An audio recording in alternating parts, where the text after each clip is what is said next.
સુરત શહેરમાં ગેરકાયદેસર બાંધકામો સામે તંત્રએ કાર્યવાહી કરી છે। અસામાજિક તત્વોના ગેરકાયદેસર બાંધકામ તોડી પાડવામાં આવ્યા છે। સચિન જીઆઈડીસીમાં જીવન ભરવાડના ગેરકાયદે બાંધકામ પર બુલડોઝર ફરી વળ્યું છે। જીવન ભરવાડે સરકારી મિલકત પર ગેરકાયદેસર રીતે 150થી વધુ મકાનો બનાવી દીધા હતા। પોલીસે તમામ મકાનો ખાલી કરાવી બુલડોઝર ફેરવી કાર્યવાહી કરી। જીવન ભરવાડ સામે મારામારી સહિતના 4 ગંભીર ગુનાઓ દાખલ છે।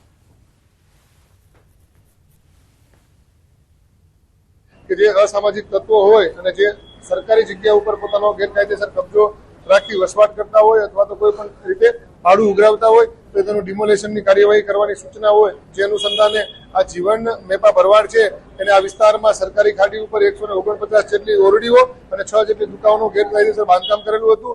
તો એસએમસીના સંકલનમાં રહી અને આ જે અસામાજિક તત્વ છે તેનું ગેરકાયદેસરનું બાંધકામ દૂર કરવાની કાર્યવાહી થઈ રહી છે।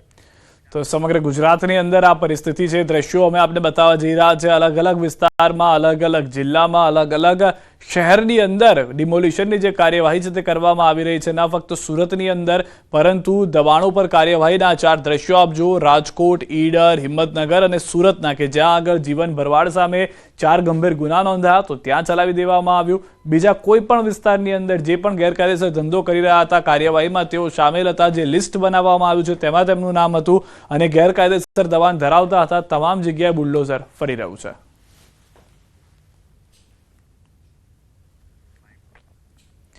તો ગીર સોમનાથના પણ દબાણ હટાવવાની કામગીરીને લઈને વિવાદ સર્જાયો છે। ગુડલક સર્કલ નજીક ગેરકાયદે જમીન પર દબાણ હટાવવાની કામગીરીનો સ્થાનિકોએ વિરોધ કર્યો છે।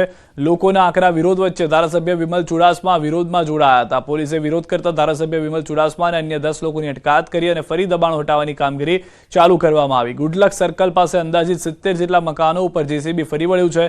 તંત્ર દ્વારા કુલ 6000 ચોરસ મીટર જમીન ખુલ્લી કરાશે। પોલીસે કહ્યું સ્થાનિક તંત્ર દ્વારા અગાઉ નોટિસ આપવામાં આવી હતી, બેઠક પણ કરવામાં આવી હતી।